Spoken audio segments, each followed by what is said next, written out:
मी nature king bio product या कंपनीकडून बामणी या गावी आलेलो आहे. बामणी या गावामध्ये मी या शेतकऱ्यांना नेचर किंग टॉप हे फवारण्यासाठी दिलं होतं. त्यांना काय रिझल्ट आला हे त्यांच्या तोंडून ऐकून घ्या. नमस्कार. नमस्कार. आपलं नाव? माझं नाव संतोष रामचंद्र पवार, राहणार एकोंडी. माझी जमीन आहे ही बामणीमध्ये आहे. बरं, तुम्हाला नेचर किंग टॉपचा काय रिझल्ट आला? नेचर किंग टॉपचा रिझल्ट मी माझ्याकडे तुम्ही ज्यावेळी पहिल्यांदा ज्यावेळी आला त्यावेळी मी तुमचे जे नेचर किंगचं जे तुमचं टॉपचे जे घेतलेलं आहे ते मी पहिल्यांदा एक त्याची फवारणी केल्या. पण ती फवारणी करण्याच्या आधी या प्लॉटमध्ये जरा पिवसळपणा आणि तांबेऱ्यासारखी स्पॉट आलेले होते. बरं, त्यामुळे मी काय म्हटलं की तुम्ही जर आलाय तर म्हटलं वापरून बघूया, यासाठी मी तुमच्याकडे घेतलेला आहे. तसा रिझल्ट जर म्हणायला जर गेला तर हे आता मी पान काढतोय.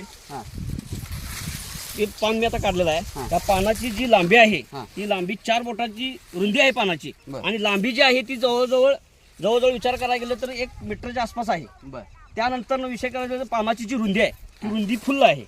आणि जो पानाचा जो पाठीचा कणा आहे तो पूर्ण म्हणजे फुल्ल साईज मध्ये पान आहे. कारण एवढा सहसा पानाचा जो उसाच्या पानाचा जो कणा आहे तो एवढा मोठा मिळत आहे. बरं, त्यामुळे जेवढं पानाची रुंदी आणि जेवढा पानाचा पाठीचा कणा तेवढं हे पीक हेल्दी आणि व्यवस्थित येतं.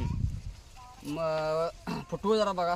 तुम्हाला तर फुटवायचं सांगायचं जर म्हणले तर फुटवायची जी संख्या आहे ती तुम्हाला मी मोजून दाखवतो. 1 2 3 4 5 6 7 8 9 10 असे फुटवे आहेत. तसेच प्रत्येक गटाचं तुम्ही बघायला गेलं तर 30 साईज येत्या. आणि उसाची जी दाढी जी आहे ती चांगल्या बऱ्यापैकी आहे. पण आणि त्यात विषय करायला गेलं तर मी फक्त तुमचं टॉप हे केलेलं आहे. तुमचं जे ड्रिपचे जे आहे ते अजून मी ड्रिपचं वापरलेलं नाही. मी आता इथनं पुढे वापरणार आहे ते. बरं, तुम्ही नेचर किंग वापरून इतर शेतकऱ्यांना काय सांगू शकाल? इतर शेतकऱ्यांना मी एवढं सांगेल की नेचर किंग जसं त्याचं नाव जसं टॉप आहे तसा रिझल्ट ही त्याचा टॉप आहे. शेतकऱ्यांना प्रत्येकानं वापरून आपल्याला कमी जमिनीत जास्त उत्पन्न काढायचं जर असेल तर असे प्रोडक्टची आपल्याला गरज आहे. नेचर किंगला मुलाखत दिल्याबद्दल धन्यवाद.